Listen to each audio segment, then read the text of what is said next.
leg bleeding heavily. Soon, they realized the heartbreaking truth. During the crossfire, a bullet had also hit Messi in the stomach, and the brave dog hadn't shown any sign of pain. Yasser looks down to see his beloved companion lying lifeless in his lap. The love of such innocent creatures is truly pure and selfless. They sacrifice their lives without hesitation for those they love. Everyone tries to console Yasser. Even in victory, he carries deep sorrow back to base.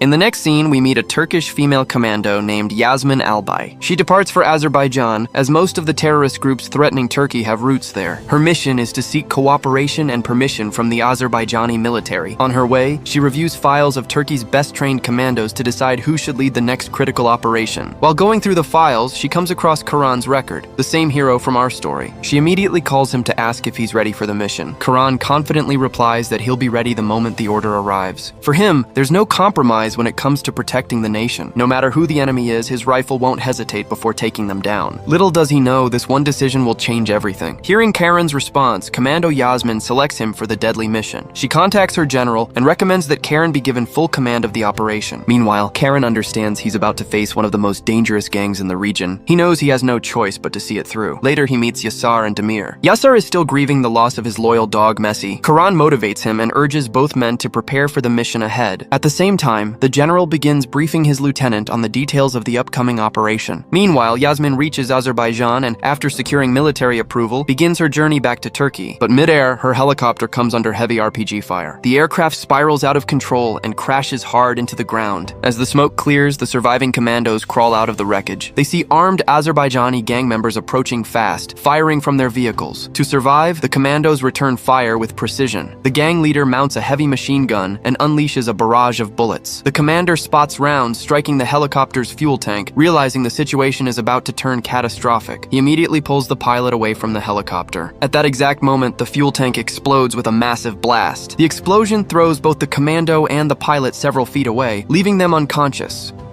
A short while later, the same terrorist gang arrives at the crash site and revives them. The gang leader mistakes the pilot for a senior officer and demands to know their connection with the Azran military. But the pilot truly knows nothing. When he refuses to answer, the gang leader executes him on the spot with a blank shot. Seeing this brutal act, the commander grabs his weapon and opens fire. He takes down 3 or 4 terrorists before he is overpowered. The remaining gang members capture him and drag him to their hideout. Meanwhile, the lieutenant informs Karen that Turkey's most wanted terrorist, Gar, is also hiding at the same base.